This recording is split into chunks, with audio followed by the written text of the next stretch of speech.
Boa tarde, é um prazer estar aqui. Eu sou Marina, uma das coordenadoras do programa Arque. O Arque Talks faz parte do programa de residência Arque Raw, que é em colaboração com o Festival Margenes. Então, todo ano a gente tem 3 residentes, né, do programa de crítica e pesquisa, que trazem convidados para falar sobre seus projetos e sobre temas relacionados. A gente teve no último dia 7, né, uma conversa linda com Lautaro Garcia Candela, residente do Raw, com Paula Volkovics, de Buenos Aires. No dia 10, amanhã, às 16 horas de Portugal, teremos Construindo Identidades a partir do audiovisual centro-americano, com Alonso Aguilar e Daniel Domingues. Todos os links desses talks foram publicados nas redes do Doc Lisboa, do Margenes e do Arquê. Então, hoje eu tenho o prazer aqui de estar com Lorena Rocha, do Brasil, mas que felizmente, nesse momento exato, está aqui ao meu lado, que convida para uma conversa Amanda Debuski, curadora, pesquisadora e é um trava-língua, preservacionista, Acho que é a é, Laila, audi- não? é, perdão, Não, perdão, acho que é a Laila Foster, não é? Laila Poster, que é pesquisadora, curadora e cineasta, Amanda Debuski, e hoje a gente vai ter um Arquetalks, filmes caseiros da preservação à criação audiovisual. Muito obrigada por aceitarem esse convite, é muito importante para esse programa, que é um programa de 6 semanas de duração, no qual Lorena Rocha foi selecionada no meio de muitas aplicações, e ficamos muito felizes de receber o projeto de Lorena aqui. Então, esse momento do Arquetalks é o momento da gente expor, falar sobre esse projeto, refletir sobre esses temas todos em cima do trabalho de vocês também, que temos muitas intersecções, e poder compartilhar com o público também, né, do Doc Lisboa, do Margenes, do Arquê, e essas conversas todas depois serão publicadas no YouTube, dessas redes todas. Então, eu vou deixar vocês agora com Lorena. Queria agradecer ao Rodrigo também, que está aqui no Doc Lisboa, fazendo toda a nossa parte técnica e todo o nosso webinar. Incrível, é um mago. E aproveitem o encontro e bom Arquetalks. Obrigada, Marina, tá aqui do meu lado. Obrigada, Rodrigo, também. Obrigada, meninas, por toparem, né? É, eu, como a Marina falou, eu estou desenvolvendo esse projeto, né? Que é uma Super 8 em Mãos Negras, o filme doméstico do Odilon Lopes, que é um realizador que nasceu em Minas Gerais, mas que viveu boa parte de sua vida em Porto Alegre, né? E esse projeto, né, ele parte de na verdade, foi um material quase inesperado, literalmente inesperado, porque meu interesse pelo Odilon, ele surge por conta do longa-metragem dele, Um é Pouco, Dois é Bom, que sempre, para mim, foi uma coisa muito intrigante o fato do filme ter sido digitalizado pela metade, né? Ele tem duas histórias, a primeira parte um pouquinho de sorte. E a segunda parte, Vida Nova por Acaso, que inclusive está disponível no YouTube, vocês conseguem assistir, que foi a parte digitalizada no projeto Cinema Negro da década de 70, né, organizado pelo Centro Afro-Carioca, Zosmo Bubu, e a gente, sobretudo na Indeterminações, né, que é o projeto que eu tenho com Gabriel Araújo, a gente tinha o interesse de digitalizar esse filme, né? Então, no início do ano, eu fui para Porto Alegre e entrei em contato com a Vanessa Lopes, né, que é a filha do Odilon e detentora de direitos do material, do filme, do longa-metragem. E ela me disse, né, e que inclusive eu vi que isso na época que o filme foi exibido em 2017 no Cineop, não é isso, Laila? Ela já tinha inclusive falado numa entrevista na época que tinha um material em casa. E ela me contou disso e ela, de maneira muito generosa, e vi uma confiança em mim, ainda bem, de ir até a casa dela e ver esse material, que ela inicialmente achava que não era nada demais, né? Só coisa de família e tal.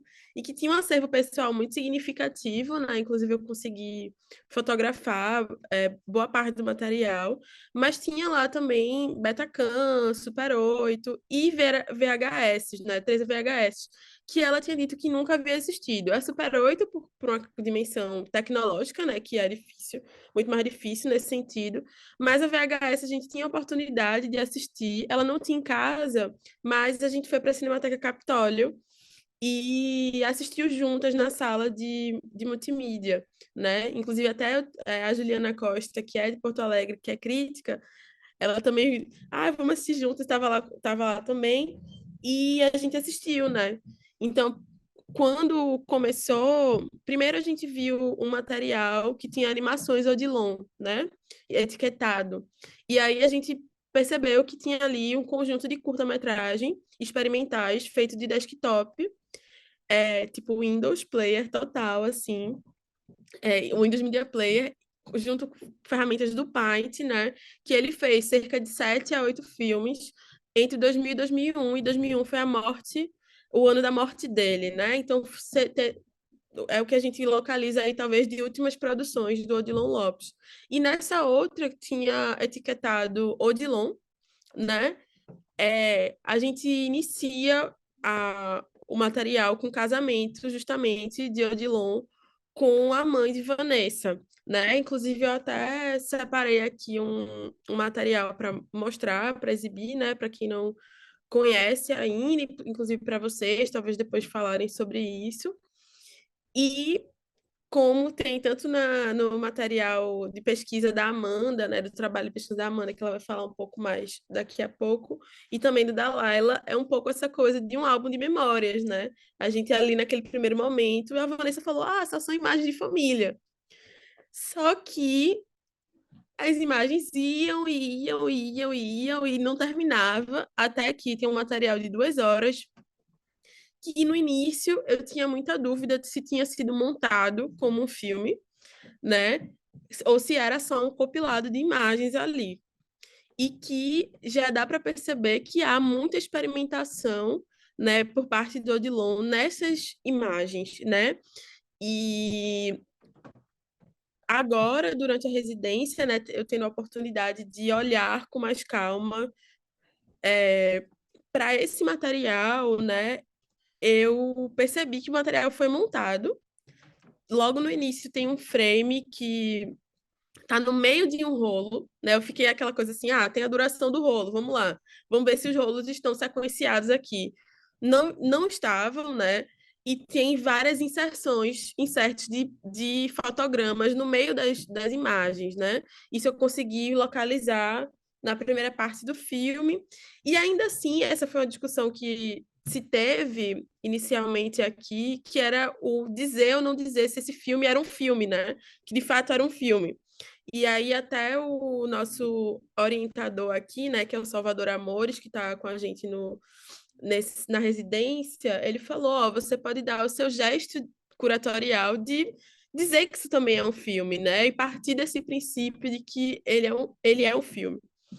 Porque senão eu também entraria numa discussão teórica, né, de filmes inacabados, enfim, etc, etc, etc, ou de materiais que são restos de materiais, enfim.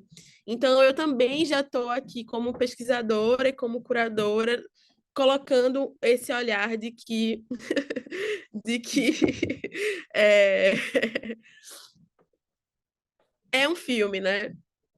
Então, algumas coisas, depois eu vou falar um pouco mais disso para não centralizar tão a fala agora no começo.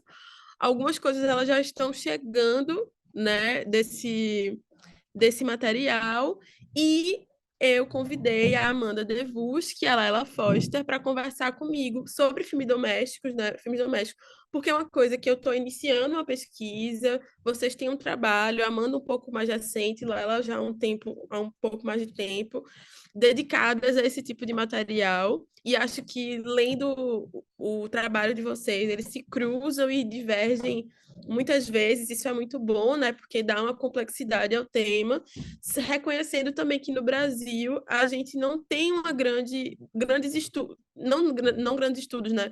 Mas uma frequência de estudos sobre esse tipo de material, né? Ainda é um material que não é tão, não tem tanto prestígio, digamos assim, né? Não é tão utilizado, ainda que tenha tido nos últimos anos uma retomada ao arquivo, né? Arquivos familiares, de uma maneira muito significativa. Então, eu agradeço, inclusive o próprio trabalho da Amanda também é um pouco disso. Então, eu agradeço muito a presença de vocês. Eu queria que vocês se apresentassem rapidamente, se quiserem falar. E eu já vou puxar uma pergunta, que é como é que vocês começaram a se interessar por filmes domésticos, assim. Essa é a minha primeira pergunta, porque eu acho que tem um pouco também do como surgiu o meu interesse, né? É importante contar essa história para saber como cheguei no filme, então eu também queria ouvir de vocês. E muito obrigada.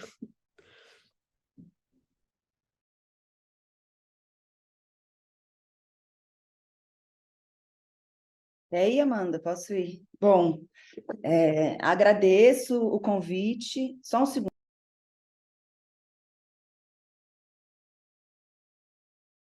Bom, será que eu vou? Então, Pode ir, Amanda, se quiser. tá bom. Oi, gente. Oi, Lorena, Laila, que saiu rapidinho, mas vai voltar. Obrigada pelo convite. Fico feliz de estar aqui para a gente ter essa conversa sobre esse tema que é bem importante para mim, que tem a ver com... Enfim, vou me apresentar um pouco, né? Ah, a Laila voltou, eu não sei agora o que a gente faz. Laila, Amanda, vai, fala. vamos lá. Tem um cachorro invadindo o som aqui. Então, bom, eu sou Amanda Leguski, eu trabalho com cinema, inicialmente com criação, né, como diretora de curtas, e ano passado com o meu primeiro longa, que é O Vermelho Bruto, que é um filme que é feito a partir de materiais de arquivo domésticos, dos anos 80 aos anos 90, a maior parte em VHS e em fotografias analógicas naquele momento. Esse é o meu primeiro longa-metragem, que foi lançado no ano passado, 2022, mas eu fiquei trabalhando nele de 6 a 7 anos, então foi um longo processo ali com aquele material, com aquelas pessoas, e enfim, nesse espaço de investigação e de criação, de montagem e de diálogo ao redor daquelas imagens. Então, enfim, eu venho desse espaço, mas em 2021 eu também eu entrei no mestrado na, na Elias Carretas, uma escola, que fica em São Sebastião, na Espanha, um mestrado de arquivo fílmico e audiovisual. E desde então eu tenho trabalhado mais no sentido arquivístico mesmo, com esse tipo de imagem. Fiz um estágio no Instituto Jean Vigo, na França, fiz um estágio na Cinemateca Portuguesa também, sempre trabalhando com filmes domésticos e filmes amadores, enfim, que é o foco da minha pesquisa, foi o foco da minha pesquisa no mestrado, e continua sendo. Então, um pouco nesse lugar entre realização e a investigação, né, e o trabalho mesmo com os materiais dentro de instituições de preservação. Então, essa é a minha história, esse é o meu contexto. E eu quero responder a pergunta que a Lorena fez, mas, enfim, se quiser te perguntar primeiro, Lorena. Pode ser uma boa. Bom, desculpem um pequeno caos caseiro aqui. Como é que é? Um seminário doméstico aqui.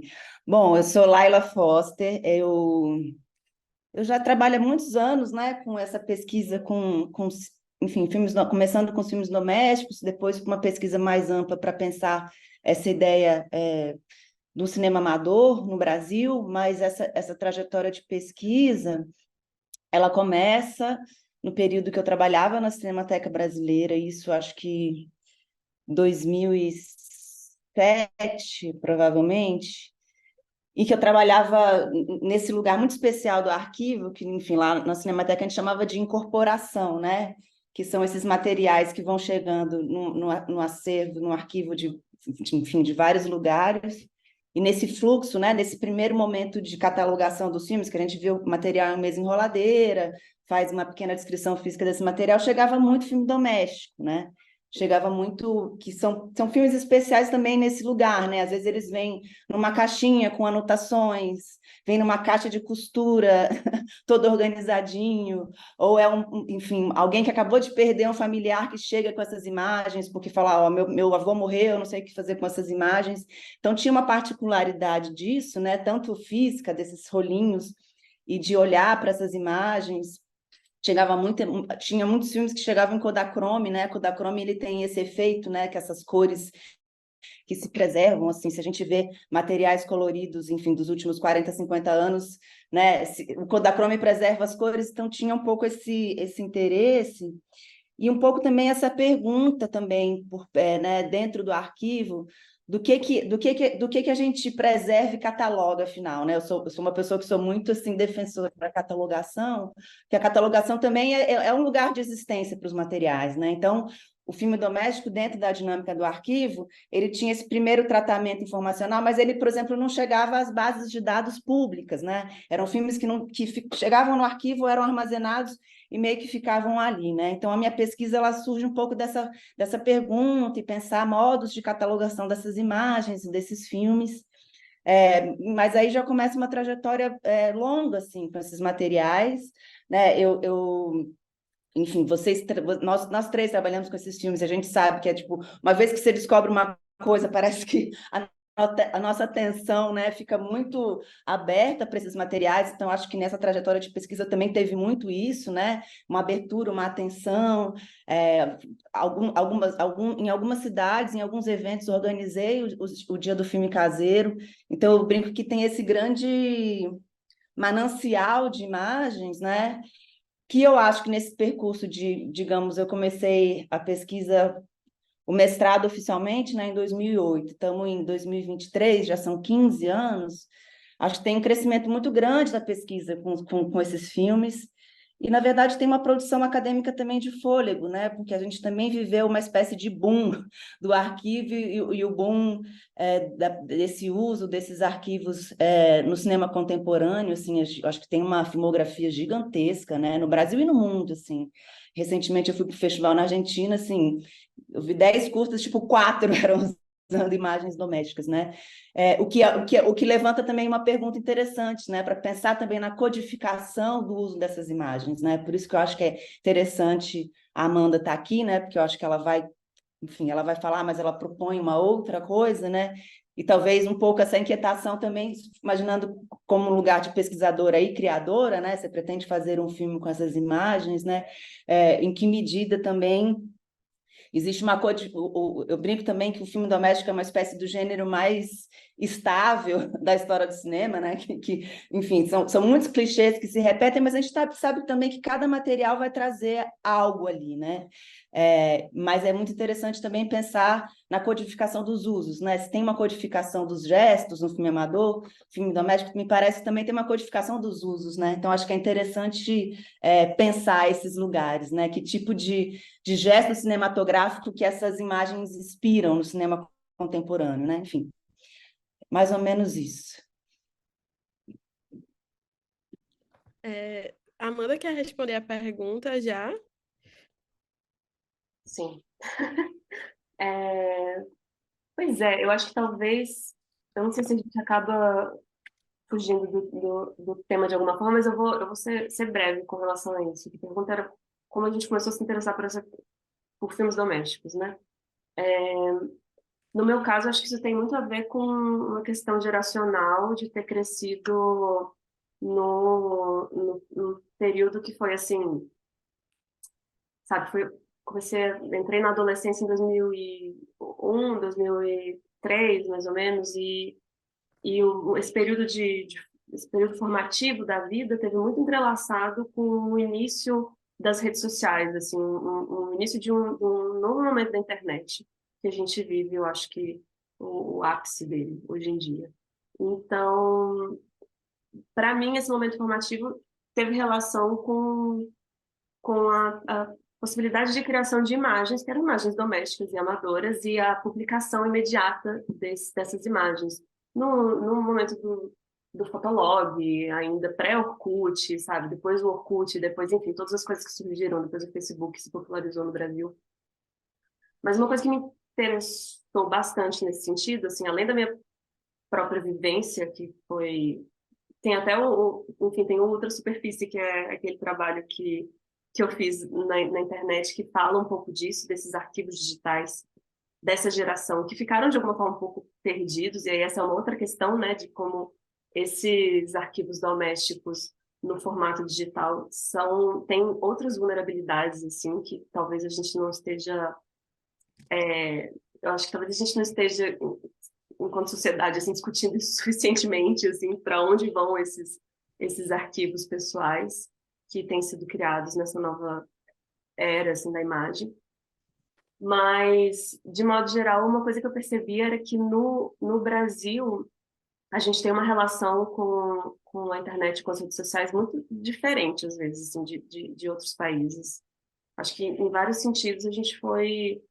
Em vários sentidos, o Brasil é um pouco vanguarda da internet, assim, do uso das redes sociais. A gente tem um uso muito massivo, assim, da internet para esses fins de de estabelecimento de redes, assim, entre pessoas, sabe?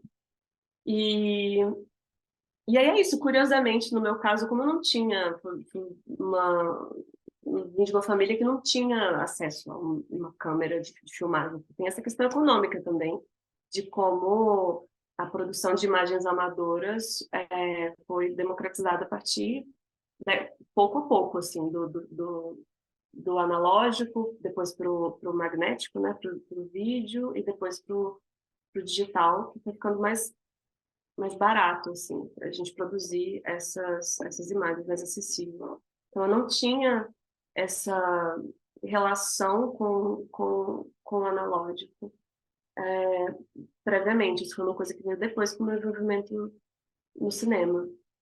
E aí eu fiquei interessada em entender como funcionava essa genealogia da imagem doméstica, da imagem amadora, assim, como que o que a gente cria hoje com o celular tem relação com a história, sabe, com o Super 8, com o Patê Baby lá 100 anos atrás, sabe?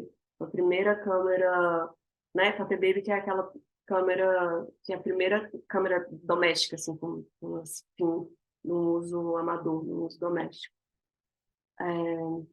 Então é mais ou menos isso, assim, a minha trajetória de interesses.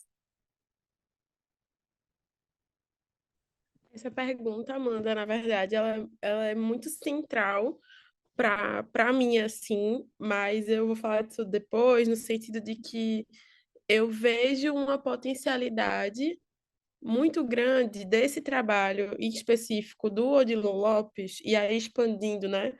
Até a Laila, inclusive, promoveu junto com o Rodrigo Souza e Souza, né, um momento maravilhoso lá. A gente fez uma oficina juntas, né, o Memórias Pretas em Movimento, e ela foi uma das convidadas, junto com a Jasmine R. Castro, que é do arquivo do eu nunca lembro o nome, African American Home Movies Archive, é esse o nome. E a gente teve uma exibição de filmes em Super 8 lá, e uma das pessoas da família estava presente, né? E aí essa coisa do você ficar meio paranoica mesmo, né? Tudo vira, vira material de pesquisa, né? Inclusive eu lembro muito disso, assim, né? Que a primeira vez que eu falei com a Laila, eu falei um pouco sobre essa coisa de famílias negras não terem muito acesso a esse material, né? E ela falou, não, mas isso existe, né? As imagens estão aí. E essa pergunta da Amanda em relação ao que é que o que é que o Super 8 também se conecta com o tipo de imagem que a gente produz hoje, me parece fundamental para pensar o cinema negro no Brasil, porque a gente considera o cinema, né, que é uma outra pesquisa que eu venho desenvolvendo, junto, por marcos muito específicos na história. Então, um filme doméstico e essa produção digital, né, se a gente junta tudo e tensiona tudo, amplia a ideia de cinema negro, né? e quebra uma ideia de origem, né, que a gente tanto se repete. Então, eu tenho pesquisado um pouco, e por isso que me interessa também muito o Super 8, desse caso específico do Odilon, como um trampolim, digamos assim, para uma pesquisa que eu venho tendo, que é sobre narrativas historiográficas, assim, né? Então, essa pergunta ela é basilar também para produzir outras formas de narrar uma história, né? Falando nisso, eu queria mostrar um vídeo que eu passei 4 horas no CapCut tentando fazer, mas funciona. A Marina está aqui vibrando do lado, mas só para mostrar um pouco do tipo de material, do tipo de imagem, né? Que me chega aí nessas 2 horas, que não tem como exibir aqui, né? E que, enfim, tem sido cada vez que, inclusive, mexer, né? Tipo, tentar remontar o filme, digamos assim, é ótimo, porque você vai começa a olhar outras coisas, né? Outras coisas vão aparecendo. Então, eu fiz um trechinho aqui, muito breve, para vocês olharem também o pessoal que vai assistir o material, né? Enfim, vamos ver se eu consigo compartilhar aqui. Acho que é isso. Vocês conseguem ver minha tela, né?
E o CapCut funcionou um pouquinho, né?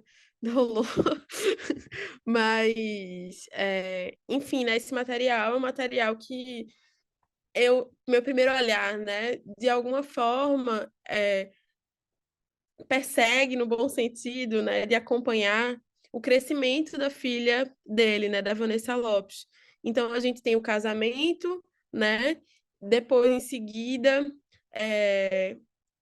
a mudança para o apartamento, que inclusive foi filmado, foi uma das locações do Um é Pouco, Dois é Bom.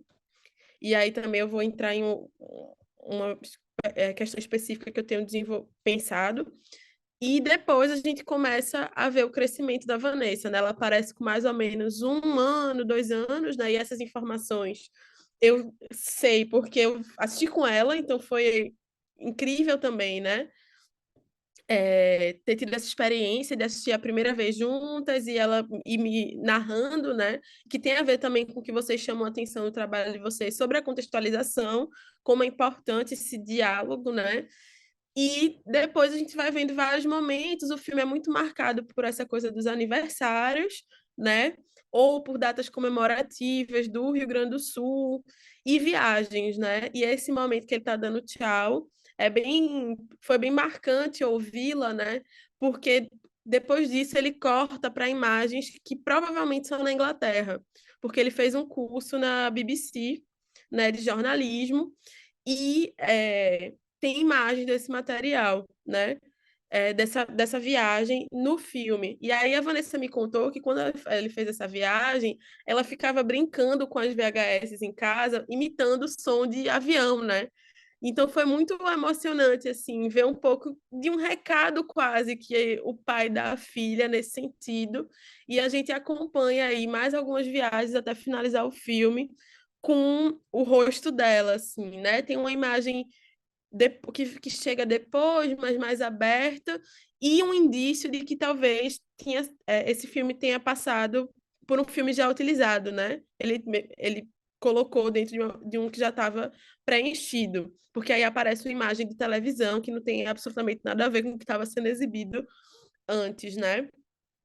Mas é isso, esse é um pouco do trabalho, e aí já quero trazer como próxima pergunta, assim, que é um pouco do que a Amanda estava falando e que a Laila trouxe, né? Como questões. Ai, meu Deus, deixa eu ver. Deixa eu abrir aqui o meu roteiro para não me perder. Mas que a Laila trouxe na própria fala, que é isso, né? Apesar de muitos clichês que se repetem no filme doméstico, existem coisas que é do próprio material. E o trabalho da Amanda fala, né? Eu até trouxe essa citação, né? Ela vai dizer o seguinte: por mais repetitiva, comum, cotidiana e padronizada que uma imagem doméstica possa parecer, seria a responsabilidade do arquivo lembrar que essa repetitividade não é natural e que ela veio de algum lugar. E mais ainda, né, que é essa repetição que possibilita a gente ver o que é disruptivo, né? O que é o que não, enfim, que não estava calculado, digamos assim. E aí eu queria ouvir vocês sobre isso. Acho que talvez a Amanda pode falar um pouco, né, do que desenvolveu a partir disso, e Laila também, né, que eu acredito que tenha pensado muito sobre isso, contribuir.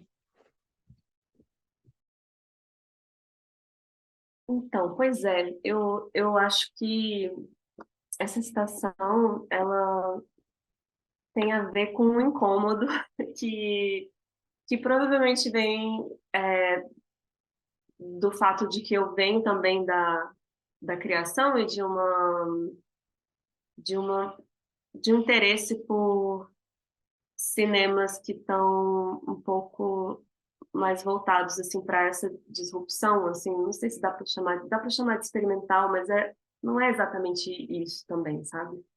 E aí quando, enfim, vendo nesse processo do Vermelho Bruto e depois também mais no sentido institucional de como lidar com esses arquivos, eu comecei a perceber que existe uma ideia de que o valor de um material doméstico ele está localizado numa importância normalmente histórica, assim, que está relacionada à figura, né, está relacionada à representação de algum acontecimento. Tipo, por exemplo, sei lá, no arquivo em que você tem uma quantidade grande de materiais ali, domésticos, de pessoas desconhecidas, sei lá. Você tem alguns materiais que foram gravados em datas importantes para a história de um país, por exemplo. E aí, no geral, parece que o valor daquele material fica totalmente à mercê dessa questão macro, né? Dessa questão de uma história, da grande história, assim, na qual aquele filme tá inserido. E isso começou a me incomodar, porque a maior parte dos filmes domésticos, eles vão ter, enfim, vão estar representando ali, vão estar mostrando no primeiro olhar, nesse sentido mais representativo, figurativo, coisas que são, eventos que são ritualísticos e que são banais, que são muito comuns. Mas isso por si só tem uma razão assim social e é uma coisa que não é universal também, vai depender do que é considerado importante dentro de uma determinada cultura, dentro de um determinado contexto, né? E aí isso tem a ver também com o valor do próprio material, no sentido de que, por exemplo, sei lá, você tem um rolo de Super 8 que é caro de comprar, é caro para revelar, e você vai ficar com aquele rolo na câmera um tempão, normalmente, vai gravar algumas partes, um pedaço aqui, um pedaço daqui a um mês, ou na semana que vem. Às vezes você gasta todo numa viagem só, mas às vezes você leva, sei lá, 6 meses para gastar um rolo inteiro e você acaba tendo uma coleção de momentos. E aqueles momentos custam dinheiro, eles têm um custo. Então, você vai ter né, é uma escolha do que é importante para a pessoa que está filmando e o que não é importante. E aí, isso tem a ver com questões assim, sociais, do que é considerado importante ou não, e tem a ver com questões pessoais. E aí eu acho que é isso que me interessa quando a gente está pensando no quanto esses materiais são parecidos. E no fim das contas, se eles são tão parecidos assim, se você coloca eles lado a lado, você percebe que existem sensibilidades ali na poética de cada pessoa que está filmando, de cada realizador que está fazendo, está criando aquelas imagens com o intuito de memória contextual, com o intuito de uma memória familiar, de uma memória de um grupo de pessoas, que está ali naquela superfície, tá? Na forma como ele vai filmar, tá? Em quantos segundos ele vai ficar apertando aquele botão. Isso a gente está falando do Super 8, né? O VHS ele já permite um tempo maior, assim, a fitinha de VHS permitia, tipo, sei lá, 1 hora de filmagem. E aí você... Enfim, tudo isso influencia a forma, qual é o tipo de câmera, como você tem que segurar aquela câmera para você poder filmar, qual é o valor daquele... qual é o custo daquele material, né, da fita ou do rolo. Enfim, eu acabei ficando com esse nó de achar que era um desperdício a gente olhar para todos esses filmes e vídeos, para todos esses materiais que foram construídos pensando em tanta coisa, sabe? A pessoa que estava filmando aquilo tinha que levar tantos aspectos em consideração para definir o que ela ia filmar e como ela ia filmar, e olhar para esses materiais e pensar que a única relevância deles é histórica. A única relevância é porque foi filmado no dia da independência. Tipo, eu entendo que né, esse viés é importante também, mas eu acho que ele é só uma das possibilidades, assim, de olhar para esses materiais. Não sei, eu entrei aqui, não sei nem se eu respondi, mas é isso.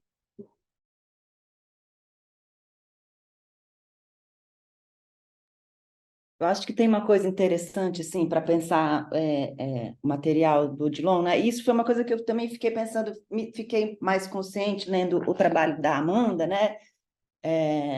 E fiquei lembrando também, na época, eu peguei uma câmera emprestada uma vez, uma Super 8, e fui enfim, levei um filme e fui filmar uma viagem.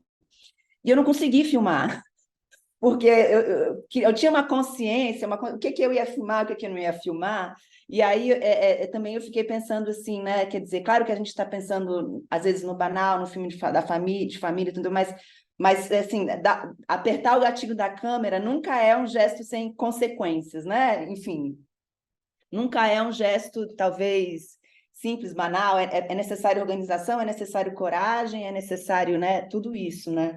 E pensando um pouco nisso, assim, aí pensando também em termos comparativos, né? Porque claro que você está pensando o material do Odilon a partir dessa perspectiva, tanto do próprio trabalho dele, né? Como é que essas imagens se relacionam com o cinema dele, e também dentro de uma linhagem, quer dizer, como pensar o cinema negro, mas eu fico pensando também, talvez dentro da história do cinema brasileiro, né? De como esses gestos amadores realizados por cineastas, né?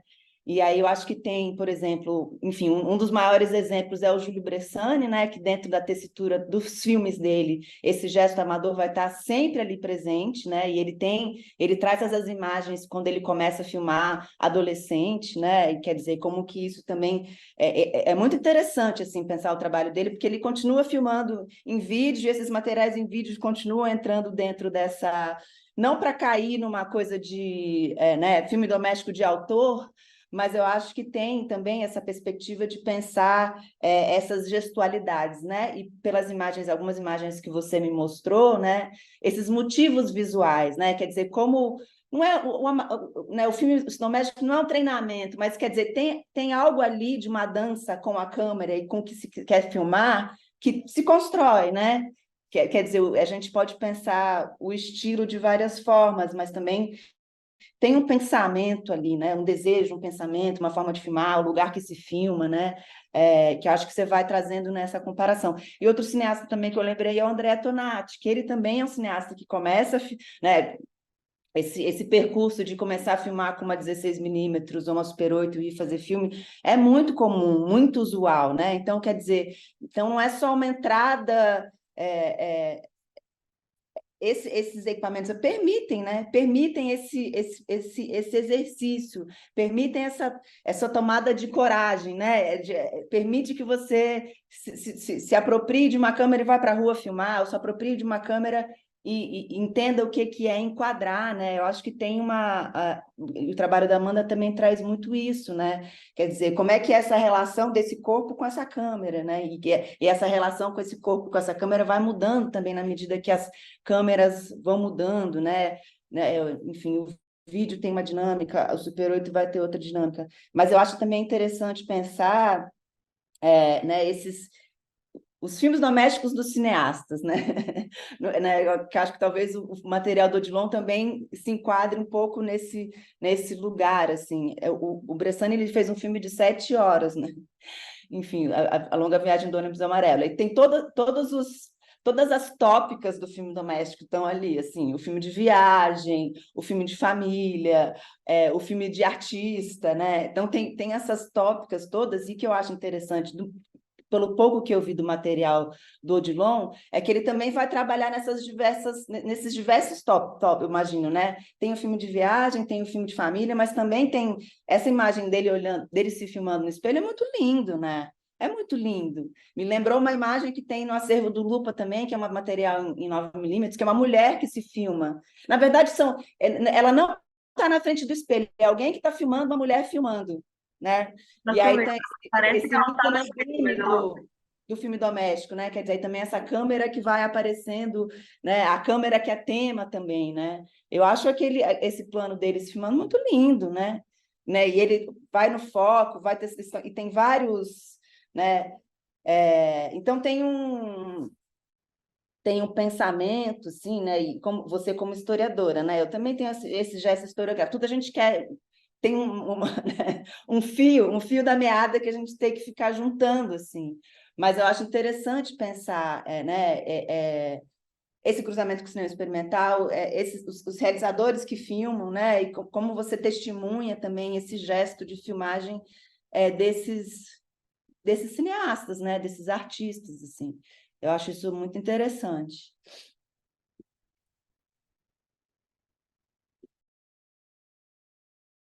Eu estava aqui anotando coisas. Enfim, várias questões, assim, né, que vocês duas trazem, porque, de fato, assim, tanto essa relação que me parece muito consciente, né, de um tipo, do tipo assim, o Odilon, ele começa a filmar Super 8 antes do longa-metragem dele, e continua a filmar depois do longa-metragem, né? Então, existe aí E nisso tudo, tentando pensar numa constelação, desculpa pelo termo, mas por falta de outro, é, que ao mesmo tempo ele está escrevendo o roteiro, está filmando na televisão, está tentando fazer o filme que nunca aconteceu, né?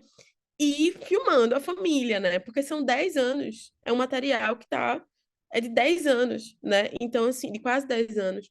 Então, tudo que vocês estão falando, assim, tanto dessa relação dele com a câmera, como esse gesto de borrar um pouco o cinema e o filme amador, eu sinto muito isso no filme, né?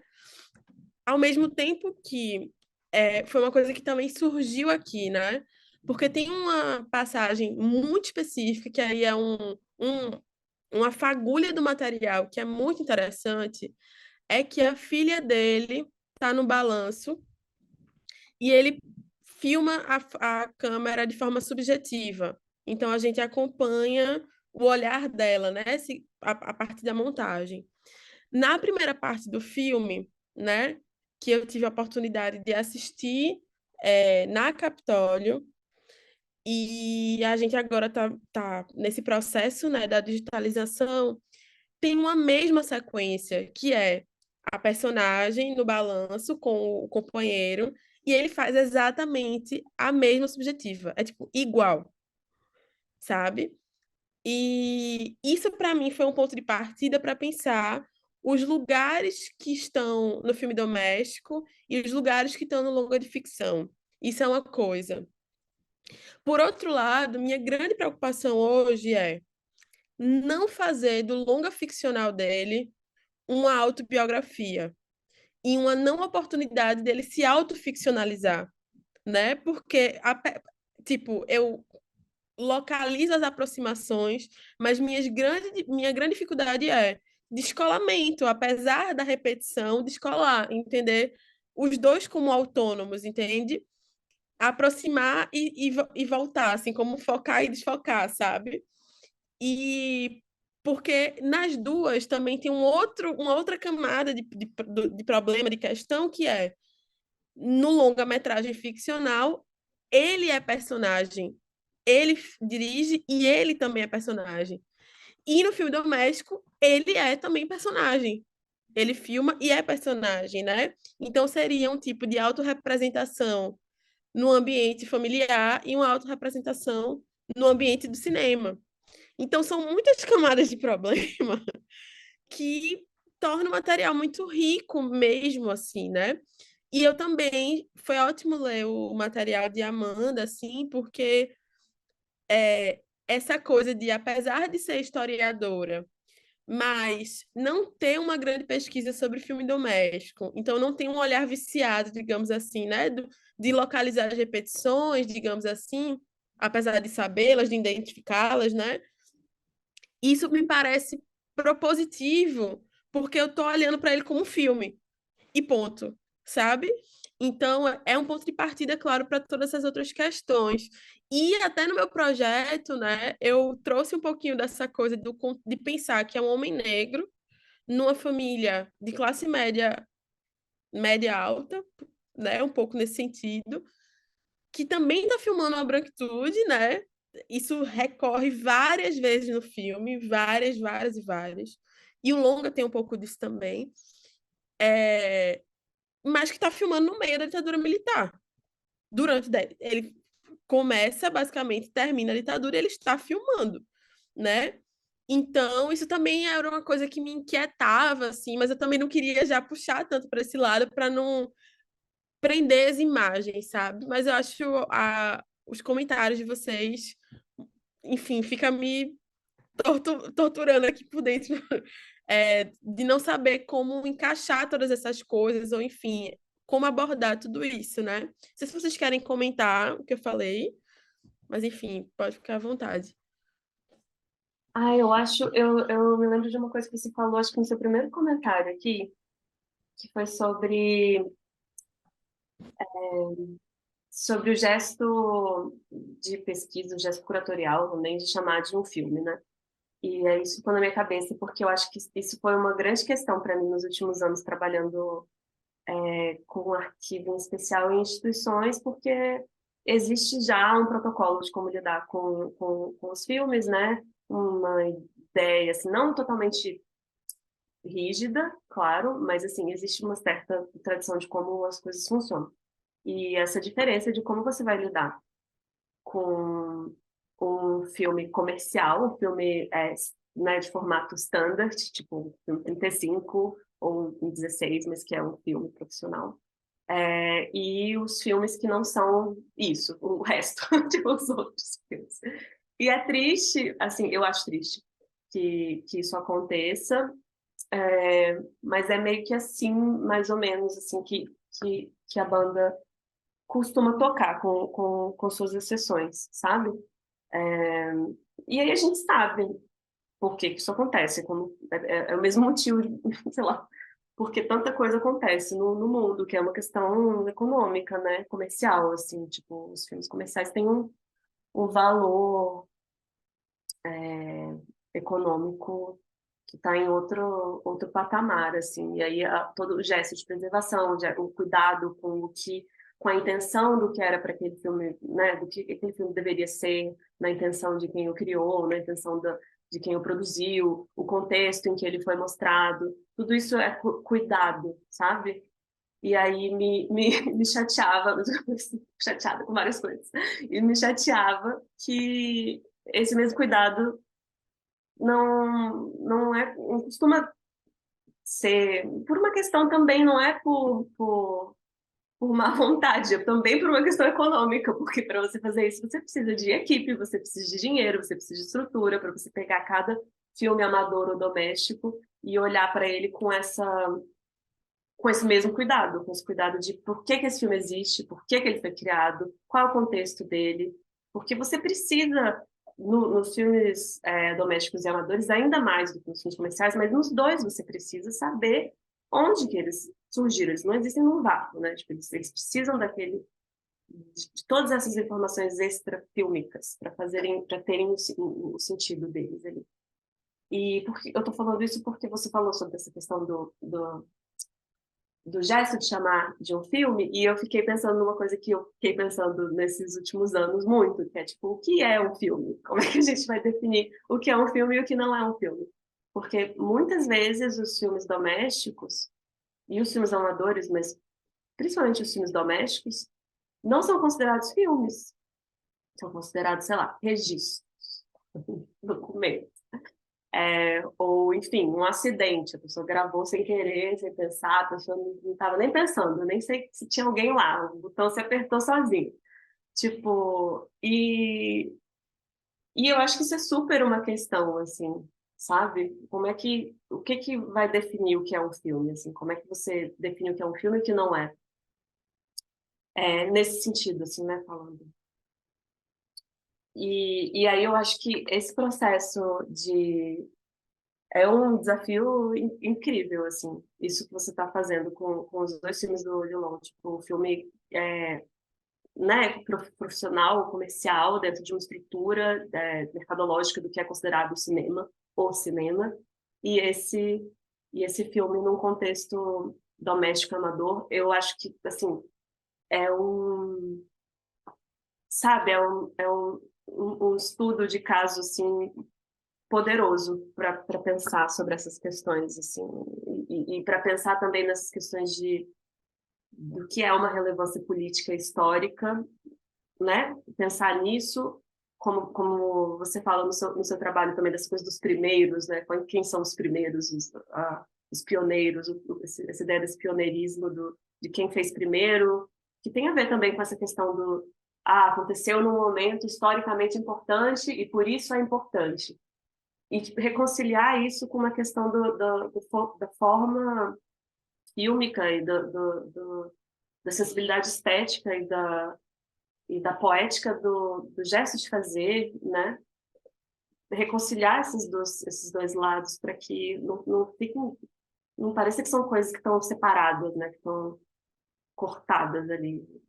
Porque elas não estão, né? Enfim. Fiquei pensando em tudo isso. Obrigada, Amanda. Ela vai falar também? Então, eu vou falar e eu já vou engatar numa pergunta para você, Lorena, que é isso, assim, né? Porque eu acho que, cara, a gente tem sempre que se fazer essa pergunta, né, do porquê que essas imagens, elas são filme ou elas não são filme, né?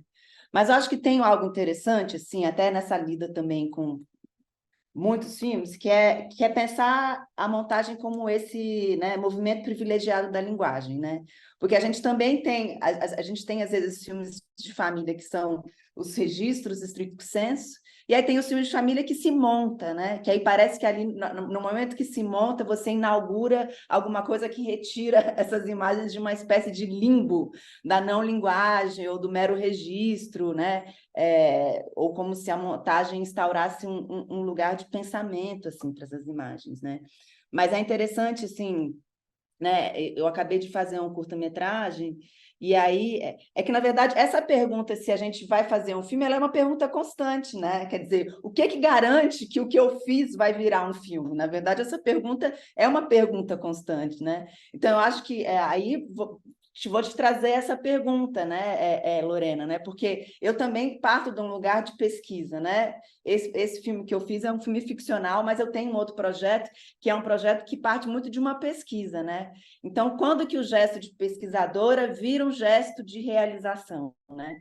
Que eu acho que também tem isso. Você está fazendo a pesquisa com o Odilon, você tem todas essas informações, você está lidando com todas essas imagens, né? Mas você pode fazer muitas coisas com isso, né? Desde uma ode ao não pioneirismo, mas colocando esse cineasta num lugar. Você pode mergulhar no gesto, que é o trabalho, enfim, maravilhoso que a Amanda faz, né? E aí recomendo, enfim, Vermelho e Bruto passou em Portugal, mas eu acho que é um filme que é muito instigante para pensar, né, o cineasta que está tentando mergulhar nessas imagens, né? Então, a minha pergunta para você é um pouco isso também, né? Se existe algum pensamento, talvez, porque essas imagens pensando nesse lugar de recriação, né? Enfim, aí a Patrícia e a Thaís Blanc, por exemplo, elas têm essa pesquisa, né, da relação entre a tomada e a retomada, né? Como que essas imagens elas vão sendo retomadas, e essas imagens elas estão sendo a todo momento retomadas no cinema contemporâneo. E eu confesso, a gente está mergulhado num clichê da retomada dessas imagens, né? Por isso que eu acho que o trabalho da Amanda, até nessa radicalidade da duração, né? Até nessa radicalidade de não se mostrar o rosto, né? Quer dizer, o que pode ser esse lugar de uma paisagem emocional muito óbvia, né? E eu não acho que assim, não estou falando assim, como você vai fugir do óbvio? A pergunta não é essa, né? A pergunta é, né, o que esse material te suscita enquanto gesto cinematográfico também, né? Pensando, quer dizer, pensando que você está num laboratório, né? Pensando que você também é pesquisadora, mas a pesquisa ela é muito, a pesquisa ela tem algo muito virginiano, né? No organizar, no criar, né? Como é que a gente se torna mais ariano, assim, né? Mais sagitariano quando a gente está lidando com essas imagens, né? Como é que a gente modula essas relações, né? De temperatura, né? de mergulho nessas imagens mesmo, assim. Pronto, aí a gente vai embora agora que eu não sei, Luca. Girou uma grande pergunta. Acabou a residência marina, louca. Mas não é ótimo tu me perguntar isso, assim, né? Porque tem duas coisas. A primeira coisa é que eu acho que foi o impulso inicial, digamos assim, né?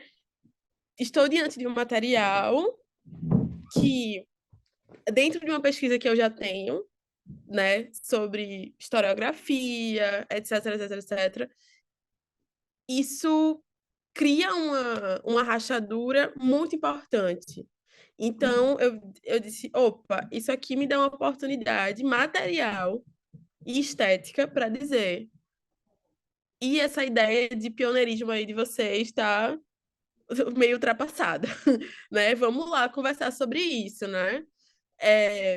No segundo momento, eu acho que isso vem muito sobre estar aqui, eu vim maturando um pouco, né? Me surgiu uma coisa que é pensar num filme ensaio, ou seja, trazer esses materiais, né, como forma de elaborar perguntas sobre imagens, não necessariamente sobre a história, né, sobre a historiografia, mas sobre as imagens, né? Porque me parecia interessante também, como eu falei, esse gesto de perseguir a imagem, né? Parece que ele era de fato apaixonado e muito inquieto, né? Então tem uma pulsão do material que é muito própria e que eu queria talvez pensar nisso assim. E aí, sobretudo, né, circunscrevendo em ser um homem negro, né?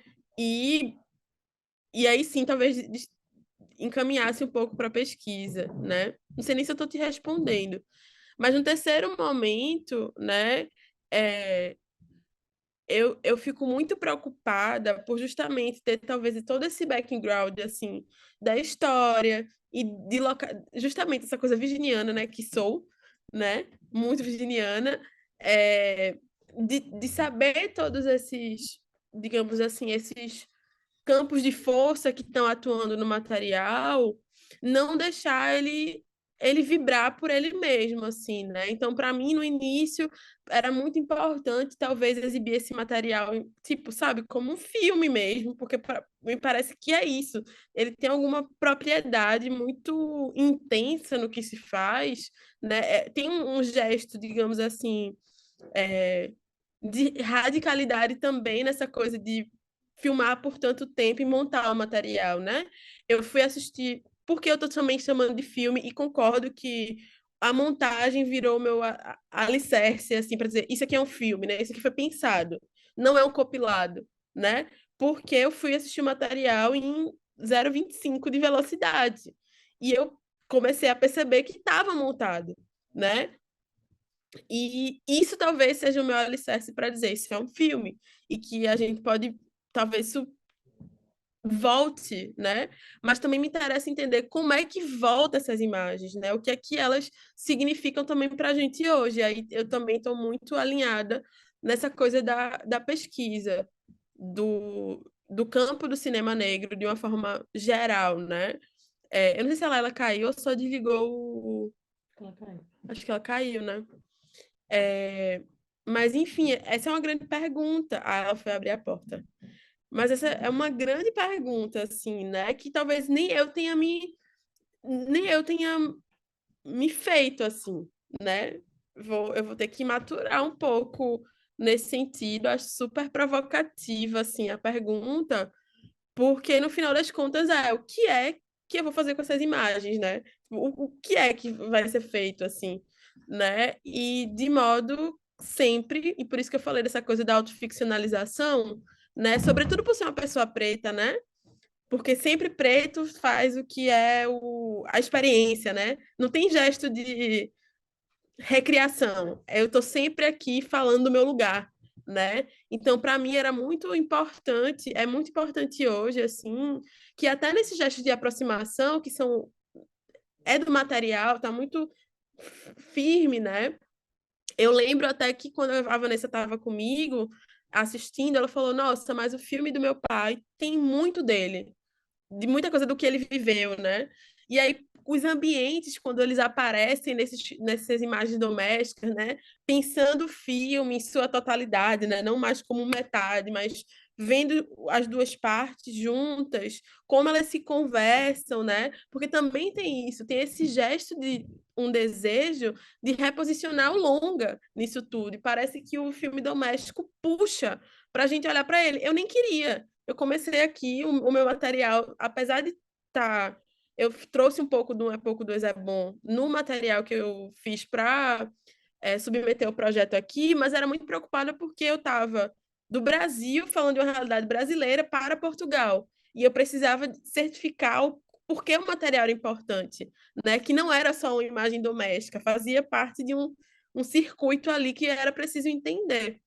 Então, hoje eu estou muito mais preocupada em deixar vibrando essas imagens de alguma forma que eu ainda não sei, que Laila Foster fez uma grande pergunta e que eu vou ter que descobrir com o tempo, assim, acho que eu não tenho nem tempo aqui hábil, né? Porque cada vez que aparece uma camada do material, a pesquisa vai ficando cada vez maior, assim, eu vou ficando cada vez mais assustada com o que eu tô na mão, assim, e aí foi uma coisa até que durante a mentoria, né, é, foi dito assim, né? O que disso tudo eu posso fazer para entregar aqui na residência? Mas parece que não é uma coisa que também vai que vai se fechar, né? De forma nenhuma no que eu vou entregar aqui desse processo, assim, sabe? Mas eu não sei nem se eu respondi a Laila. Mas assim, enfim, também aceito sugestões, Laila, para ser mais de Eu acho que Sagitário. nem era de responder, né? Mas assim, de como essa. Eu nem sabia que você era virginiana, ó, tá vendo?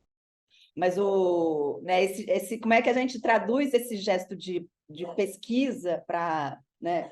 Também né, é interessante pensar, a Amanda é pesquisa com realização, com o jeito que ela filmava na sua adolescência, né? E como, né, porque eu estou sentindo muito, você precisa muito definir tudo, sabe? Preciso definir esse lugar. Acho que talvez tenha uma hora que você não vai poder definir, porque não é para definir, né? É para talvez, né, ter um espaço de proposição, assim, em relação a esses materiais, essas imagens, porque, na verdade, o caminho da reapropriação é enorme, é gigantesco, assim, cabe muita coisa, né? Cabe muita coisa, assim, é mais uma curiosidade, por exemplo, você vai filmar mais coisa ou você vai ser um filme de montagem? Essas perguntas, assim, né? Não sei, enfim, pensando nesse lugar, você está experimentando, né, o caminho de um filme. Não sei o que você tem pensado. Pensado em filmar mais coisa, tem pensado em usar materiais talvez de outros, né, de outros cineastas, ou talvez até numa pesquisa com filmes domésticos e amadores de famílias negras, assim, não sei, só estou pensando assim. Sim. Me assusta bastante pensar em um filme, primeira coisa, né? Porque eu não tenho nenhuma propriedade para fazer isso, material, tecnicamente falando, no sentido assim. E aí foi até engraçado eu montar esse material, né, agora para apresentar, fazer meio que um teaser do que está, né, do que se tinha, assim. Inclusive, vou até traduzir um pouco esse começo, né, dessa repetição da imagem dele, né, no espelho, que para mim é muito bonito e muito impactante. É porque justamente nessa coisa do pioneirismo, né, tem aquela foto do Osmo Bubu com a câmera. Eu disse, meu irmão, eu vou botar isso aqui no looping eterno para ver se a gente quebra um pouco, né? Vamos criar outra imagem assim. Então, eu preciso maturar um pouco se esse é o desejo também, de usar esse material como uma coisa, né, que eu vou me reapropriar, digamos assim, e criar um filme, provavelmente de arquivo, nesse sentido, que me interessaria. Não me interessaria gravar, não me interessaria também virar um filme, que aí diz um pouco do que tu trouxe como provocação, né? Como está sendo usado e recodificado essas imagens. Porque encontrei isso, eu pesquisadora, agora vou falar da minha família. Porra, pavor, não quero nunca fazer isso, sabe? Ou então, sei lá, pesquisadora que se, sabe, essas coisas bem clichê contemporâneo, não quero fazer isso, assim. Para mim, parece que pensar as imagens, né, conceitualmente, essa coisa do que é um filme, né, e pensar as imagens domésticas me atrai muito, e desse lugar, desse reposicionamento do próprio Dilon na história, assim, e que não seja uma coisa memorialista. Por isso que me parece que pensar essas imagens, né, de alguma forma ela tem que estar, de fato, descolada. Eu vou organizar para desorganizar, né? É um pouco isso, porque se eu quero deixar as imagens de maneira mais autônoma, eu vou ter que abrir mão, inclusive, de todas essas informações que eu tenho, né? E que, óbvio, que não vai cessar, né? Eu não vou resolver isso, como ela falou, mas que, de alguma maneira, eu vou ter que buscar em outros lugares relações, tensões, que não seja mais só a vida desse cara, porque senão as imagens vão se congelar num lugar que eu não quero, né? Que é, olha, o Odilon Lopes aqui, ó, o desconhecido, sabe? Vamos lá botar ele no lugar dos Osmo Bubu. Não quer, não é isso. Minha pesquisa não é essa, né? O nome da minha pesquisa do mestrado é Mata Teu Pai, então estou matando todos os pais, né? É um pouco nesse sentido, assim, é conversar sobre outra coisa. E por isso que também a pergunta da Amanda no início sobre essa coisa do digital, eu lembro que antes de exibir o filme dele lá em Goiás, o Brainstorm, tinha um vídeo de um menino na internet que ele estava gravando enquanto estava mexendo no computador e tipo tinha uma tela em cima que era tipo o Paul, sabe aquele boneco que parece um, sei lá, ele é desse formato assim, ficava dando banho no bonequinho, tipo, enfim, é tipo um Tamagotchi, né? Mas que ele ficava dando banho no boneco. Eu disse, meu Deus, isso aqui é muito Odilon Lopes, assim, porque o material é isso, né? Esses filmes experimentais, assim. Então, o que é que tem disso aqui, dessa profusão de imagens que nos ajuda a pensar o cinema? E, sobretudo, o interesse do cinema negro, entende? Então, parece que um pouco é essa a pergunta, é menos sobre, vamos lá falar do Odilon Lopes, né? Que também, claro, isso vai vir à tona, mas me parece que tem alguma coisa aqui se desenhando, assim, que eu ainda não sei. E não sei se eu vou saber também. Nossa, Lorena, você falando sobre isso, eu fiquei viajando aqui, posso compartilhar um pouco? É, Não, é porque, enfim, agora eu vou falar um pouco mais da perspectiva não do trabalho lá com... Porque nesse processo dos estágios em instituições, eu vi muito filme doméstico, em sequência, assim, tipo, todos os dias vendo filmes domésticos o tempo inteiro e tal. E isso foi muito, muito interessante, tipo, muito importante para minha pesquisa aqui. Mas agora pensando mais da perspectiva do vermelho bruto, e não só do vermelho bruto, pensando na perspectiva do Verberenas, que você sabe, porque você publicou no Verberenas várias vezes, que é tipo essa iniciativa de pesquisa, né? Tipo, de crítica, pensando por pontos de vista que não são, né? Perspectivas que não são a perspectiva do que a gente tem dessa imagem do cinema, que é um cara branco, heterossexual, fazendo filme ainda aqui no Brasil, infelizmente, tipo, quando a gente criou o Verberenas era muito isso. Enfim, ainda é, né? Eu acho, não sei. Mas o Verberenas é tipo uma fuga disso, e para mim foi um espaço, é, sabe, seguro, assim, fértil para tipo, pensar outras coisas. E aí eu estava pensando no título do seu trabalho, que é Mata Teu Pai, que eu acho maravilhoso. E estava pensando numa frase que eu gosto muito de um personagem, que uma personagem fala no filme da Trinity Minha, e que eu até citei, acho que a primeira entrevista que eu dei na vida sobre o Vermelho Bruto, eu citei essa frase, e tipo, essa frase sempre fica para mim ressoando, e eu acho que tem muito a ver com isso, que é que o personagem fala, a própria ideia de heroísmo é terrível.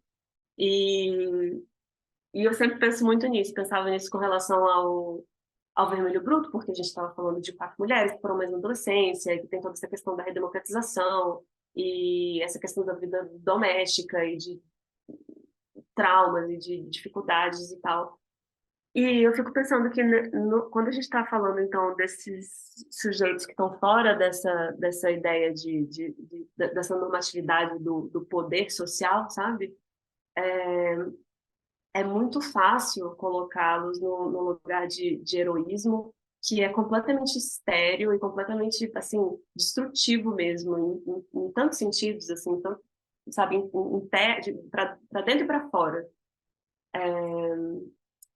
E, e aí, nesse sentido, eu acho que ter acesso a esses materiais domésticos do Odilon, que são, de certa forma, processuais, do processo criativo dele, da prática criativa dele, eu acho que isso é um caminho muito interessante para desfazer, sabe, essa ideia do ícone que eu acho que existe tanto em detrimento, assim, porque é o que a gente vê hoje em dia, né? Tipo, coloca-se, transforma-se num ícone que nem o Zósimo, sabe? E aí, de repente, a pessoa tá petrificada, tipo, você não consegue mais estabelecer tipo outras leituras, outras relações, porque virou uma estátua mesmo, assim, né, pessoa?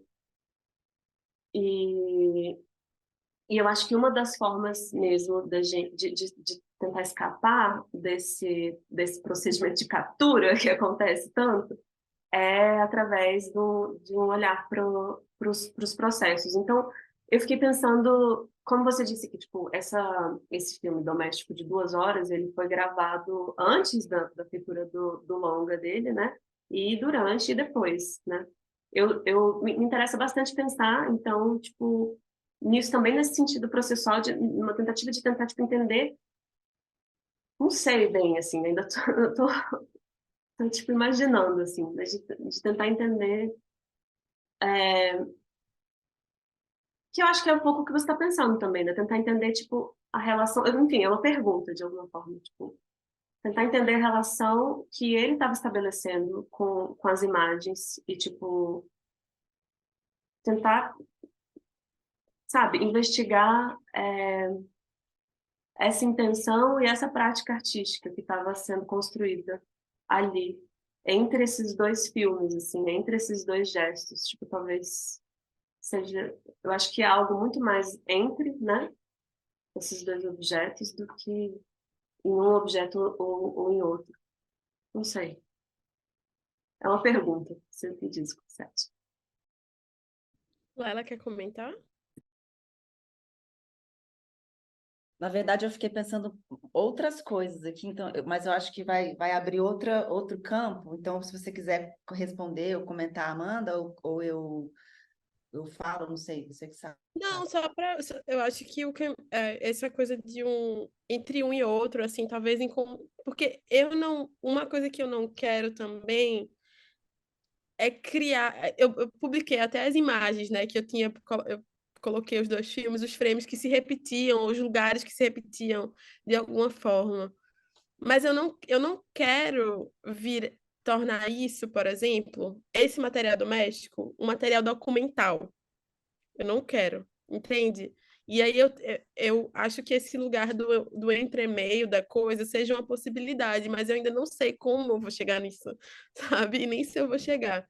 Mas pode falar, Lela. Não, acho que tem uma coisa também, quando a gente está falando do filme do Odilon, mas, na verdade, o filme do Odilon, ele praticamente não foi visto, né?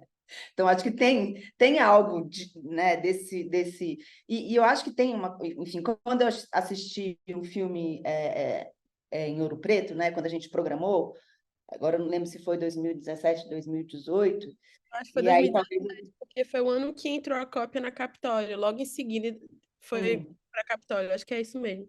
E aí eu vou falar um pouco da minha, né, enfim, a relação que a gente cria, por exemplo, né, quando a gente vai ver, né, ou filmes de cineastas negros ou filmes de mulheres, né, quer dizer que é essa obrigação, né? E aí eu fiquei pirando um pouco com isso, assim, porque eu tenho lido muito projeto e as pessoas elas têm errado a palavra espectador. Elas estão escrevendo espectador com X, espectador. Só que aí eu fiquei pensando que tem a ver com expectativa, né? E aí eu fiquei pensando assim, o quanto né, quando a gente vai assistir filmes de mulheres ou filmes de realizadores negros, a gente vai como espectador com X, né? Que é uma expectativa de que tudo se realiza. E aí o filme do Odilon, ele tem uma coisa muito desconcertante, mas assim como eu acho, assim, vários... Assim como né, as aventuras amorosas de um padeiro, ele tem algo também muito desconcertante, né? Assim como Na Boca do Mundo, o final, né, aquela casa que é posta fogo, eles têm coisas muito desconcertantes, né? Então, eu acho que tem algo do filme do Odilon, né, que já é um dado, assim, ele vai desconcertar uma espécie de prontidão desse espectador com X, né? Que a gente vai munido, assim, de muitas perguntas, querendo, né, pensar e comprovar. E esses filmes, eles vão bagunçar muita coisa, mais do que, né? Enfim, ali no filme do Odilon é uma relação, né, interracial, então, assim como Na Boca do Mundo, né? Então, né, aventuras amorosas também, né? Então, tem uma... eu acho que são imagens que elas estão negociando muita coisa também, né? Não sei, dentro delas você vê uma... mas aí talvez isso tenha a ver talvez com esse espectador, né? Que a gente fica com uma espécie, a gente não vai para o filme entrando no filme, né? A gente vai cheio de coisas e questões e perguntas assim. Então acho que ao mesmo tempo, né, que sim, você está muito imbuída desse desejo historiográfico de repensar essas imagens, repensar esse lugar do cinema negro e tudo mais, mas o filme em si, né, que esse filme que circulou muito pouco, as pessoas viram muito pouco, né?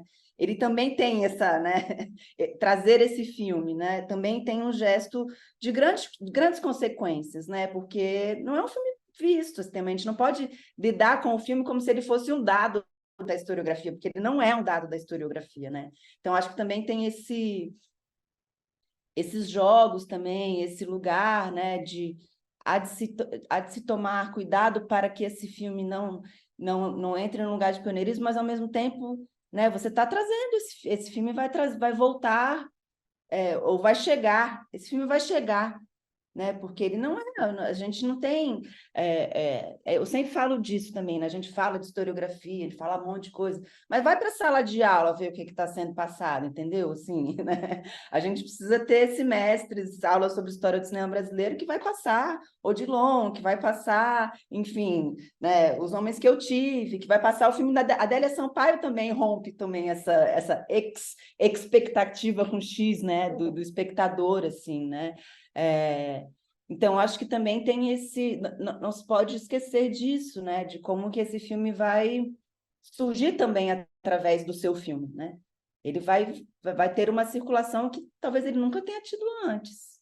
Essas imagens, né? Não o filme, porque obviamente você não vai repor o filme, né?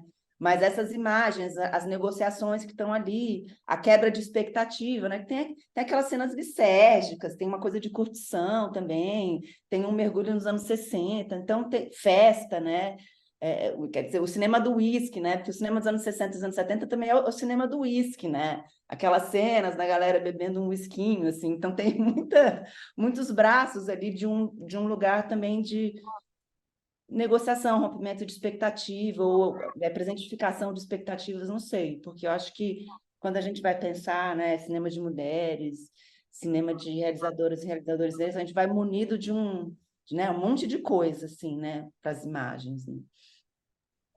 Eu acho. Eita, eu não sei se a Amanda queria falar, mas eu queria pegar um pouco isso que Lela falou, porque me faz pensar em duas coisas, na verdade, né? Eu adorei o trocadilho do espectador e espectador com X, né? Porque, de fato, o cinema contemporâneo e o pensamento sobre o cinema contemporâneo negro, eu acho que ele é cheio de expectativa. E tem uma coisa que é anterior a tudo isso, talvez, que é a própria dimensão histórica do cinema, né? Porque tanto o filme do Odilon, como da Adélia, como do Valdir, como do Antônio Pitanga, são filmes que estão chegando, de fato, né? Porque dentro dessa ideia de origem, de que o cinema negro começou em 1974, com Alma no Olho, nada existe. Se aquilo começou ali, não existe nada atrás, né? Então, esses filmes que são, ainda que a Adélia se posicione ali, né? Década de 80, Amor Maldito, a primeira diretora negra, né? Ainda assim, não é o filme que a gente está falando, a gente está falando dela. A gente não está olhando para o filme, né? E aí já é outro problema. Então, mas aí eu gosto dessas aproximações que Lela fez, porque tem uma coisa que é da dimensão da representação, né? Que é, você até falou assim, esses filmes todos têm relações interraciais, né?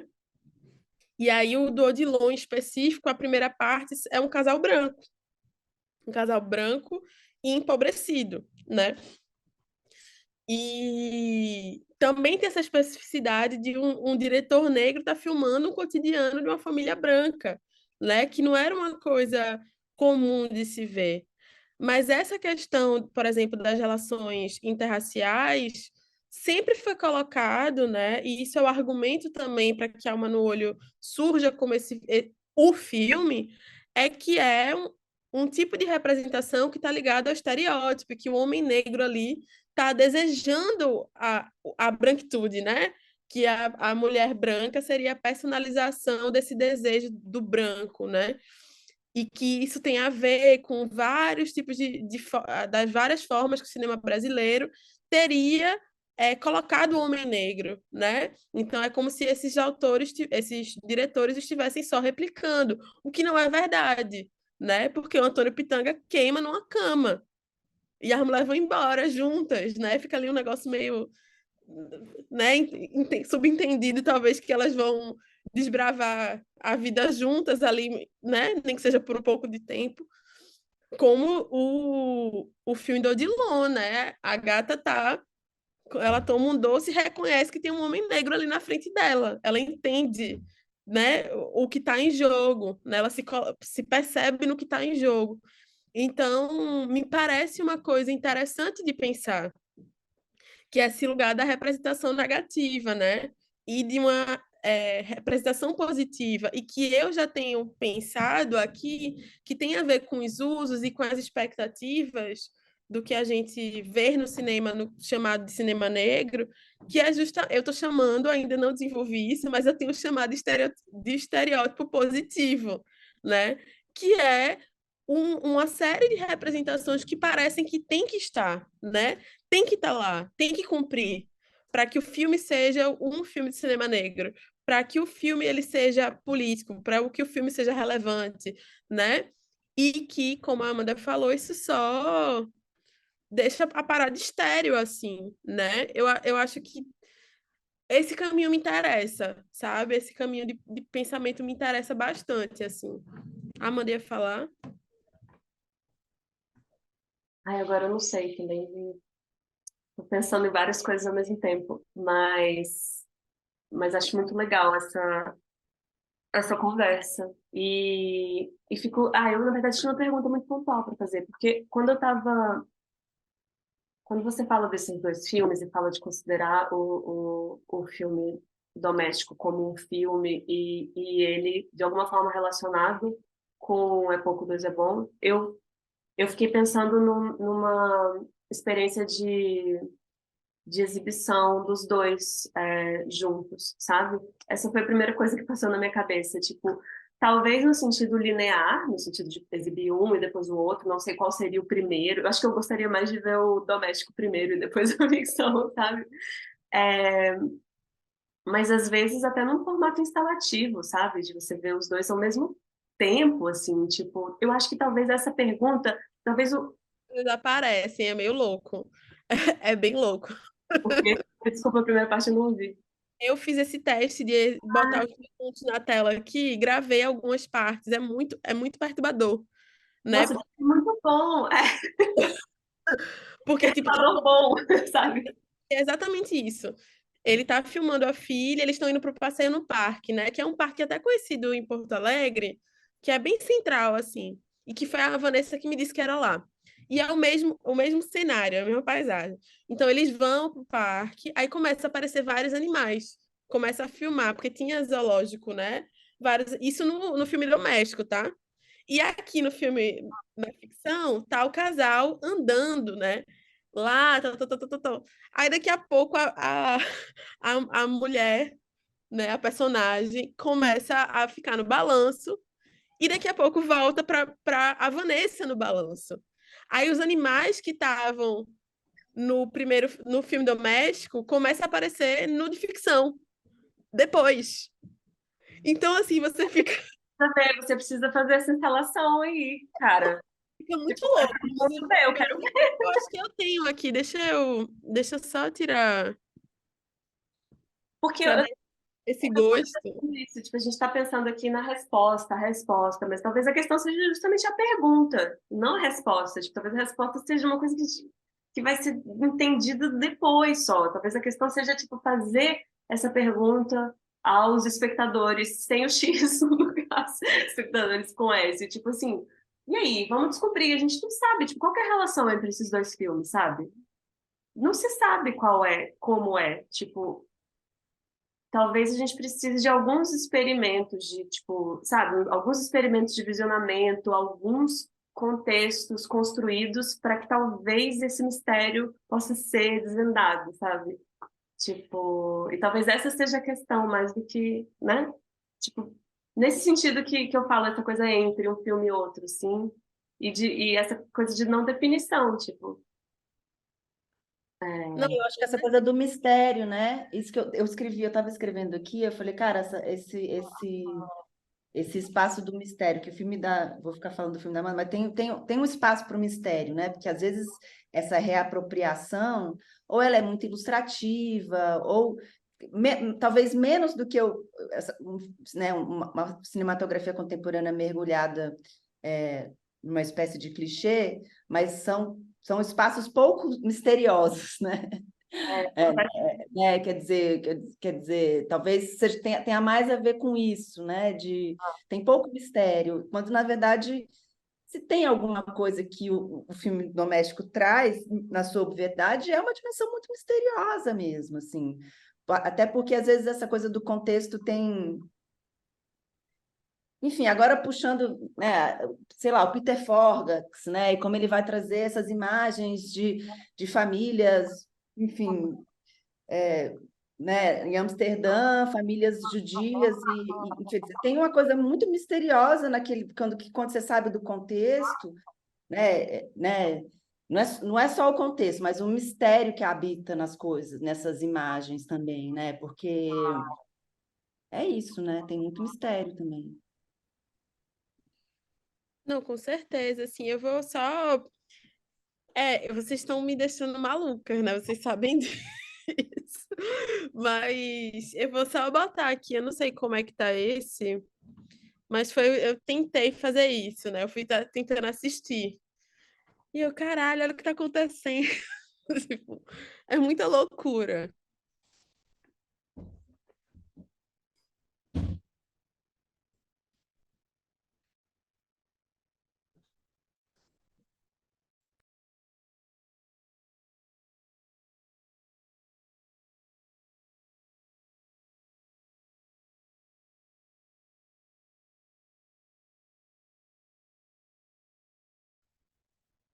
Essa é a cena da câmera subjetiva, né? Que tá no filme aqui. Sim.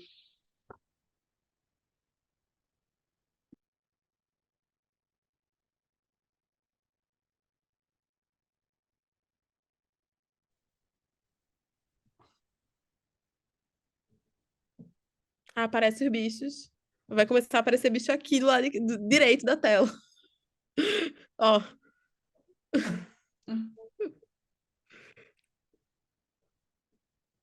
eu fiquei um pouco perturbada, sabe? Assim, Mas é perturbador bom, Lorena. Um bom tipo de perturbação. exatamente. Acho que é um pouco mais na frente, assim, que ela tá se balançando, né? Um pouco mais na frente, assim. Aí tem uma parte que ela tá no médico, né? A personagem tá no médico, grávida e tal, e aparece o rostinho da Vanessa. É tipo, é meio doido, assim. E aí ele filmou, né? Eles andando. E aqui tem meio que um trenzinho. Eu acho essa imagem linda do filme. Ó, ela se balançando aqui, ó, do lado esquerdo. E aí já vai aparecer a subjetiva. Dela se balançando. É, Igual a cena do filme. aqui, ó. Lá. Pois é. É grave. O negócio é, ó, ela tá grávida aqui, ó, e aparece. Nossa, mas isso é muito bom. É, Muito bom.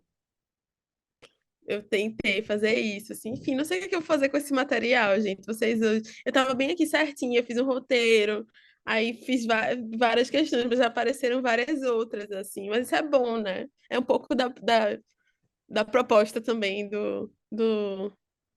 da atividade, né? Sim. Ai, eu fiquei muito afim agora de ver essa. Eu quero que você faça essa instalação, Lorena, por favor. Eu quero assistir os dois filmes assim, lá do lado. Botar no meu computador e exibir, né? Projetar. Ó, a gente tá já chegando no final do tempo aqui, mas aí vocês podem, enfim, fazer uma consideração final. Muito obrigada, Laila, Amanda, várias provocações, né? Eu acho que, enfim, eu nem sei o que é que eu vou fazer. Mas eu, enfim, anotei muitas coisas e tô pensando, tô animada, né? Vamos ver o que é que vai sair disso aí. Não, eu quero só agradecer a conversa, assim, porque é muito bom, assim, sair também, dar uma refrescada, eu acho que nas pesquisas, né? Eu acho que ler o trabalho da Amanda foi muito bom, assim, e ver também, né, o material do Odilon, né? Como é que a gente vai também arejando essas discussões também, saindo de um... Porque às vezes, né, você é historiadora, Lorena, às vezes quando a gente é muito pioneiro, né, a gente parece que a gente tem que organizar o campo, né? Na medida que a gente organiza, né? Quando eu comecei a pesquisar o Fluminense, tinha uma coisa de organizar o campo, né? De estabelecer limites, definições. E aí o que você mais entende quando você vai lidar com esses materiais é que, né? Eu lembro que eu queria fazer um dicionário, eu queria fazer... Aí eu criei várias definições, né? Filme amador profissional, filme amador mezzo, você vai criando mil, né? Filme de fazenda, né? Tinha uma coisa das imagens dos anos 20, que eram essas famílias ricas, que elas ficavam filmando fazenda, né? Porque, sei lá, essas pessoas tinham terra. Então tem um monte de filme de fazenda. Então né, a gente vai criando, né, categorias, que é importante, né? Mas é bom também entender que tem algo misterioso, tem algo, né, as coisas vão sempre, né, tem definições, mas também coisas que vão... E aí eu acho que em tudo, né? Pensar o cinema negro, pensar o cinema de mulheres, pensar o cinema brasileiro, né? Para mim, é uma grande batalha como é que a gente pensa, né, o cinema brasileiro para além dessa historiografia que vai ficar restaurando e passando Deus e o Diabo na Terra do Sol para sempre, né? Em todos os lugares, Festival de Cannes, assim, né? A gente ainda tem que caminhar muito, assim, né? Para conseguir pensar também o cinema brasileiro num outro lugar, né? E eu acho que essas pesquisas e esses trabalhos, eles ajudam muito também a gente fugir também desse clichê, né, desse grande clichê que pode ser também, né, o cinema brasileiro, ou filme de arquivo também pode ser um grande clichê. Clichês são ótimos, maravilhosos, você vai ter que trabalhar em cima do clichê também, né? Que o clichê é essa coisa, se a gente vai para a origem da palavra, é a impressão, né? O clichê é a coisa que vai fazendo. Isso não tem muito jeito, né? A cultura, ela tem essa conformação, né?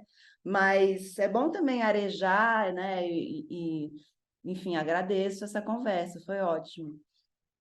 Obrigada, Laila. Eu queria agradecer também, Lorena. Parabéns pela pesquisa, pelo projeto. Foi muito estimulante ler o material e conversar agora aqui com você, com a Laila. Enfim, eu fico com essa impressão, assim, só para ressoar o comentário da Laila, de que eu acho que o caminho ele é assim ao ladinho do mistério também. Tipo assim, a gente vai tentando definir, mas eu acho que de alguma forma o mistério, e falando também da minha, porque a Laila citou o Vermelho Bruto, eu vou citar também agora o Vermelho Bruto. Mas é porque na minha experiência pessoal foi assim, que é tipo, o mistério é como se fosse também uma espécie de antídoto para esterilização, para aquela petrificação das coisas, sabe? Tipo, ele funciona para isso, sabe? Tipo, confiar nele, assim. Então, eu acho que é por aí. Eu acho que a nossa conversa foi por aí também. Foi uma conversa bem aberta, assim, e fértil. Obrigada. Obrigada, Amanda. Eu só quero terminar dizendo que foi uma linda conversa e que tem tudo a ver também com essa questão toda do programa. Acho que tem que tirar o microfone. Não sei. Do programa do Raw, porque é isso, eu acho que são 12 projetos de criação de filme, né? Um pouco do que a gente estava falando também da biografia, né? Do que é cineasta, o que é curador, o que é, né? O arquivista, o preservador, enfim, tudo isso, né? O que somos. Eu acho muito interessante pensar nas nossas biografias também, né? E o Raw faz exatamente isso, que são 3 projetos de crítica e pesquisa com 3 projetos de criação, né? Então, essas fóruns do Arquê, que são mais 9, né? Projetos de criação. Mas esses 6 projetos ficam todas essas semanas, né? Entre Doc Lisboa. Agora, esse ano, a gente tem, no meio do caminho entre Madrid e Lisboa, tem o Trujillo, que é uma proposta de imersão uma imersão criativa desses 6 projetos, e a ideia é exatamente isso, né? E eu fiquei vibrando aqui quando ela mostrou aquela peça que ela fez, porque quando ela chegou há 2 semanas atrás, ela falou, não, mas eu não edito, não sei o que lá. Aí agora já mostrou a instalação, já mostrou o filme, já mostrou 1000 coisas, né? Então, eu só vou terminar assim falando isso, né? Que o que é um filme, mas o que é um cineasta, né? Então, a provocação é um pouco essa, né? De todas nós que atuamos em tantas áreas e fazemos tantas coisas, e afinal, o que é uma cineasta, né? E foi linda a conversa, obrigada mesmo pelo tempo de vocês, de estar aqui. Acho que é isso, acho que ou a Amanda ou a Laila falou não é uma resposta, é muito mais pergunta do que resposta, né? Que isso é maravilhoso. Então a conversa foi ótima. E só dizer mais uma vez que amanhã a gente vai ter essa conversa com o Alonso Aguilar, que é ali de Costa Rica e traz um panorama incrível do audiovisual como identidade em Costa Rica, uma oportunidade mesmo. Ele convidou o Daniel Domingues também, né, que também é ensaísta e crítico de arte, e eu acho que vai ser uma oportunidade mesmo da gente também estar nessa conversa. E obrigada, Lorena. Obrigada mesmo, foi uma linda conversa, um lindo Obrigada. trabalho. Obrigada, pessoal. Obrigada, gente. Bom dia para vocês. Obrigada também quem estava acompanhando e quem vai acompanhar, assistir. E a gente sai conversando. Se vocês tiverem algum insight, me manda. Obrigada, gente. Tchau, tchau.